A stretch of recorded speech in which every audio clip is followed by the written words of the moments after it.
You don't have you don't meet the cut-off mark of the course that you wanted to study in school, and then they say, what did they give you? So they gave me education. Nigeria is making efforts, at least a lot of Africa, because of the policies that have been introduced through CESA. CESA is the Continental Education Strategy for Africa. We're currently in the newest strategic phase now. But a lot of countries that have adopted CESA have been going back to their curriculums to overhaul curriculums, driving at more competency-based curriculums. So when are we going to do that in Nigeria? So we do. I mean, recently, Honorable Minister Lausa, rolled out a new curriculum. The problem is the mismatch between the text of the curriculum and the structures and institutions and even the fiscal end of things to support the actual rollout and implementation of a curriculum. You're talking about complete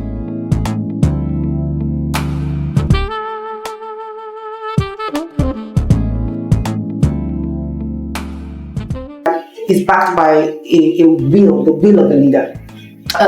So if I come and you tell me to shape a policy for you and I shape it and it's not matched with a vision and a resolve that, look, in 10 years time we must look like this. We must look like this and not like this. Because when you begin to implement, there will be vested interests that are benefiting from the system, the status quo as is, that will react. Even human beings, creatures of adaptation, have adapted to those malefficiencies. Change management in any this is a big challenge. But you're moving them to a different level of behavior. It's a learned habit. It's hard. So they themselves, they will react. So they will come at you. So you're going to you need to anticipate, you understand, reactions, harsh reactions, repulsions, all those things. So it's only a person with courage and will that will stand, that fearlessly, courageously says, I fight to the this will, right? So policies are great. We have very brilliant policies, but I do feel that one of the major challenges is a real vision of what is possible for us, what is possible for these 200 million Black people on this slice of the African continent. Given our historical assistance, given our current formations, all these tribal entities fused together as one with all this, historical tribal discontent and unrest and agitation. How can I still forge them together to be one powerful instrument on the earth? It's a leader.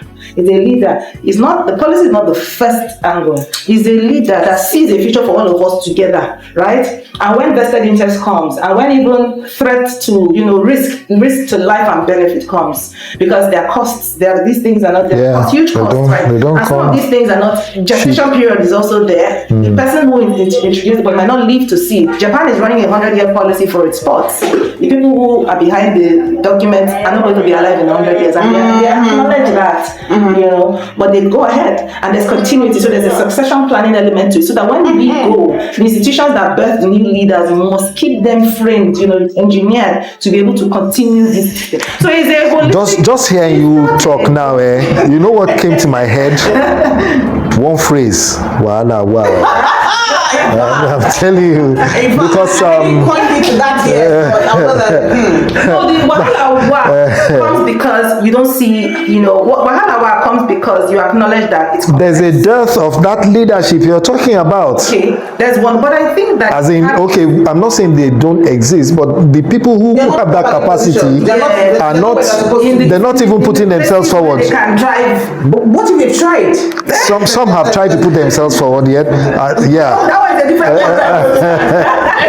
you become another expert for that one. But you see, as we have it now, there's that dearth of and so it's scary. Visionary leadership. Because that's where my own wahala is coming from. I hear you, I identify what you're saying, and I'm like, yes, but where are they? Who? How many? Would they be allowed? Because another conversation. In fact, there are things I will say that will scatter another. So I think I like to believe that when you think about that complex system, I agree that all the parts must be working together harmoniously towards that objective. But I think that we can also get some parts working.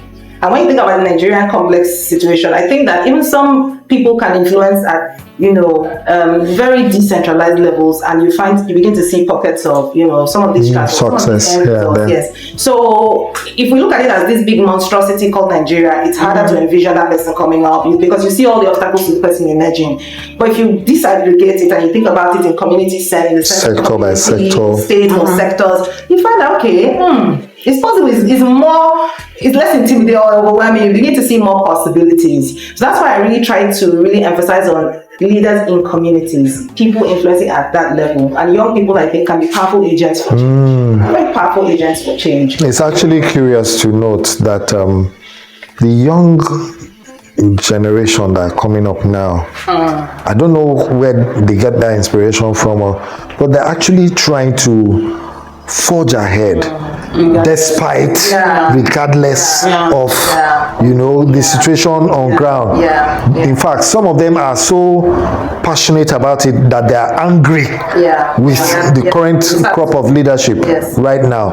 And I just hope we can do things to encourage them, and push them more into that, to say, yes, just keep going. There's light at the end of the tunnel, I agree. And to that point, for instance, we're witnessing one of the most entrepreneurial generations, unprecedented in the history of Nigeria. Yes. Of course, the times largely, you can attribute that to more decentralized spreading of information, a more globalized world. So your competition is really out there, not your local. But also, interestingly, the problems become the motivation. Because when you think about a child who is in university and undergoes the ASU strike that they underwent in 2024, a protracted strike of about 8 months, there's nothing, I don't need somebody to write me a memo to signal to me that I can't leave my destiny at the hands of school. Yes. So in that 8-month period, where you come from families that are low income up to maybe middle income, very few of our population of students in these schools are coming from high income. In fact, an irrelevant number. So your presence just sitting there waiting for mommy to give you money, you become a liability. So in that 8 month, that individual recognized that I can't wait to complete education. So the system changed. Yes. So they all started working. Yes. And when they started seeing money, what they were doing. What am I doing with it? So that's why this message of education as scam found roots. It was fertile ground because the system itself, you understand, was disadvantageous or was knocking at them and frustrating them, and they found other routes. So other channels opened up, and they're like, so I can actually reach this same end result or outcome not through the traditional route of school and job. So this is a scam now. This one is less a scam. But they then forget the component of the shaping of the mind, right? And then we begin to, as a society, collectively undervalue learning. Learning not necessarily linked to only classroom, but learning linked to the idea that at the foundations of any progress is ideation processes, is thought. Deep, reflective, intellectual thought that gives birth to new science, new medicines, new machinery, new tools, right? Deep. So we now, it becomes controverted. We then reroute our emphasis on consumer commerce. Commerce is just the next level of it, but the product comes from the thinking, the intellectual, activity and the rigor there. So as a society, we're no longer emphasizing on that. And what happens is that we are entrapped. We're at the mercy of those who are actually producing. So that in itself is another problem at a larger scale.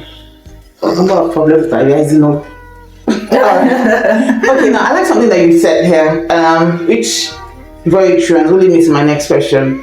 The fact that the majority, like I was telling you, the majority of the people, of the children, are in the government schools. The majority of Nigerian population, children, are in the government schools, not in the private schools. But I think we put so much emphasis on those in the private schools. And for me, in this year, my desire, the burden on my heart is to shift and look at those in the government schools even more closely. And so, we know that poverty quietly shapes who succeeds and who is left behind, even in the Nigerian classrooms. But about the public education, what do you think is the most misunderstood truth about public education in Nigeria? The most misunderstood truth. My first instinct is to say that public education is free. So it's not. So it's a truth in the sense that it's heavily subsidized. Because to pay for knowledge that really, makes you capable of creating value, knowledge itself cannot be free because it's born out of a process, right? So the idea that you could provide it free, and this is some of the underlying challenges behind the Abidjan principles that a lot of. So at the end of the free education was oil money in a system like ours, because it was heavily, funded. Those schools you see, cocoa money was behind the free education policy of Southwest, yeah, right. But that means that you're also at the mercy of the markets. You're shaped by the markets. The markets define the priorities of the classroom and things like that. No education is free, not even in the sense of out of pocket expense. It comes back to the conversation of who controls you. So the education that was free in the Southwest, was supposed to produce the next level of thinkers that would emancipate Southwest Nigeria. That was Baba Awolowo's thinking. In fact, he went further after you come out of. It was in that era that the child in the rural school could come in and adjust to city-based education, or leapfrog from rural to London, to UCL London, and succeed. It can't happen now, ever.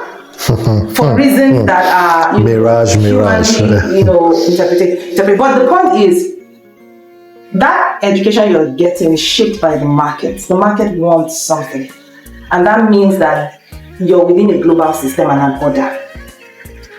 We don't fully recognize capitalism as a construct and what it poses for nations in terms of the balance of power. But that takes us into leaps at different conversations. Is it that we don't recognize it as a construct, or we feel helpless to influence anything, so we just go along with whatever the dictates are? I think it's safe. I don't think we've even gotten to the point of helplessness, because the first level is even the recognition of, that shows a deep understanding of the global order. Then the next aspect of helplessness, you begin to see interferences that you feel. I just want clarity on that statement, because it's quite loaded when you say that we don't even see capitalism I think that as a construct. We have today are not the deep scholar, not the deep thinkers we had in the past.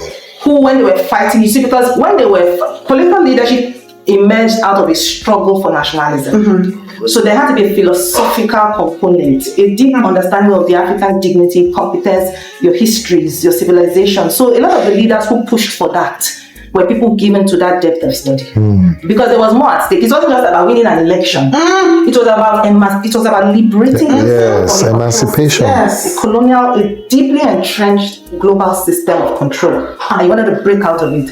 So you needed to understand you needed to, first of all, regain your sense of self-awareness. First of all, your understanding of who am I? What am I doing? That I was once a master like you. I had subjects too. The African building. So there was that depth. So a lot of those nationalists, when you think about it, when you read about them, they were philosopher kings. Now, to emerge into political leadership today, which is the leadership that defines all our lives, that shapes our policies and government programs, you don't need that depth. They don't even show that depth of understanding. Most of the time, they come with political savvy, how rhetorics and stuff. And even how to, make deals. They understand human greed. They understand, at best, they understand human psychology. They are very grounded in, formations, streets. What does this block? How does this block think? What are the incentives to shape behaviors? But, when they come in, they're now entrusted with bigger systems that go beyond those, give this one like this, and then this behavior to suit.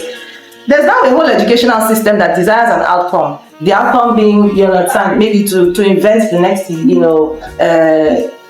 fiber optic cables, so that we're not trapped by. Can Africa build its own fiber optic cables?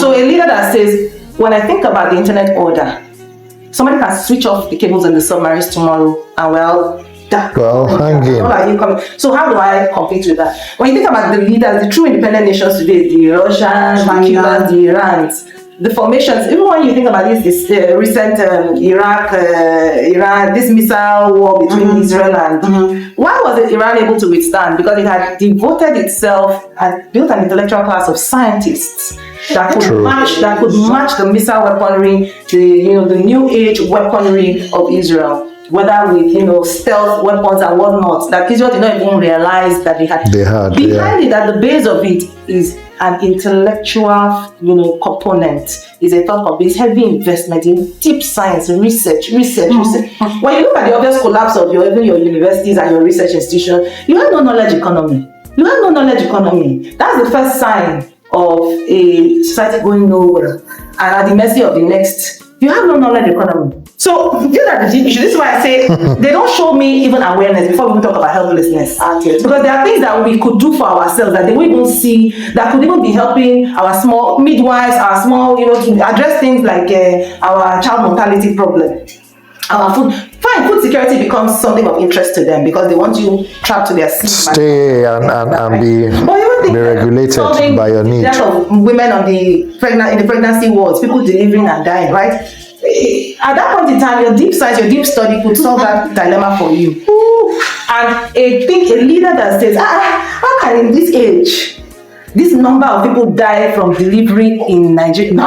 How can in this age we are still struggling with stable electricity? Thank you understand? So at that level, maybe when it becomes national distribution, you will say that you are coming against forces because they don't want you to industrialize. Then you know that that's interference. But if you say, okay, how do I help some small boys with cottage factories to begin to, this whole inverter economy that is coming up, why can't we assemble our inverters ourselves? Why do we have to be bringing them? And their boys are already showing models that they can make some small inverters that can power small shops and power small hostels.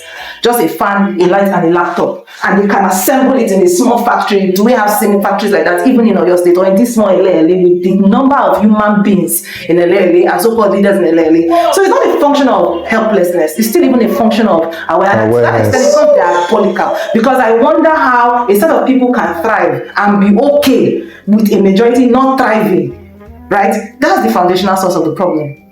That the individual is separated from the rest. The succeeding individual does not care. And is so comfortable. Yes, that his wealth becomes more, emphasized when you are less than him, when you are subjugated to him. And that's what we are presenting. So they mock us. And not understanding that no matter what you present, as long as you present, look at the recent Anthony Joshua calamity. If I dare say that even if Mr. Dangote was in that same crash, they would extract him in that same way. Because there's no emergency helicopter that will come. At that point, even if his big vehicle is, equipped with all the, first aid and all that, they would have extracted him to the next level, unless he carries a hospital with him. We don't yet have. We were discussing about OB bars now coming in. We don't yet have that technology that you're moving with the hospital, right? So they would have extracted. So the wealthy individual is only as wealthy as the collective space at the end of the day. That is why we are more. That's what it boils down to. That's why we are more. That you're just being foolish. So at the end of the day, all that wonderful investment in this individual is vulnerable to the weak link in the, you understand? Because he has to ply the roads, he has to, even if he's going in a helicopter, he has to be extracted. So these are the issues. What does it mean to be a billionaire in Africa? What does it mean? What does it mean? That you can, but what have you done with it? The whole of Ile-Ife does not have one CT scan machine. There are billionaires there. From political actors to economic billionaires, for one CT scan machine. Fine, CT scans is reading cancer cells, reading all those things. But there are people with huge needs. An emergency, an accident, that requires a CT scan. That person at the end of the day becomes as poor as you and I, the rest of us. So these are the issues. So that's why I say fundamentally it's still a recognition problem. I don't know whether it's also an ideological problem where we believe that, we are hierarchical. Intrinsically hierarchical, and so it's okay for me to be on top. And so maybe this is the bane. This is why we think and create systems like that. We don't think egalitarian to that extent. But even you can be hierarchical, because even these so-called egalitarian, they are hierarchical. They started, exactly. They have their roots. That without that threshold, even your wealth, you understand, even no real dignity can be ascribed to you, because it means that your leadership, your financial leadership could not cascade into these. Then there's a deficit in you somehow. So these are the things I try to make sense of. But the sense making leads me to conclude that those that list in political leadership, who are often the levers of all the policies, they don't even have that depth. They are just all about delving direction, hungry man syndrome. There's no debt. They're not competing on the basis of my state economy is bigger. Let's compete at that level. Let's compete. We begin to change the competition. Now that I secured the election, I gave these numbers to this president. I got you these numbers. If the competition changes to be value, you understand? Yes. And it's not just that I built this number of roads. What did the roads translate to? The road is not the end. In terms of your economic strength, what did suddenly your leadership mean in that 4 years that meant for the first time ever Abia has 15 factories producing tissue paper, pencil, this, that, soap, blah, blah, blah, blah, blah. And the economy from non-oil commodities is registering this amount of GDP. You understand? Or cocoa, cashew, this, that, whatever that in Oyo State, through agrarian factories and industries that we built, suddenly our non-oil commodities are raking in as much as Lagos. Can that be the competition? And you will still be more wealthy than me. There will still be a hierarchy, but the point is, when we look at your subjects, because that's what they've turned us into, or your tenants, we will look better. We won't be dressed in rags, and there will be a sense of there will be some quality to the living. It's like the estates of England, all the there were feudal societies, but when you looked at their estates and you compared dukes, lords, and the rest, estates were measured by even yourselves. How were they? Was their healthcare? You understand? So compete at that level. Show that even for your subjugated or your subjects, they can dress in clean clothes.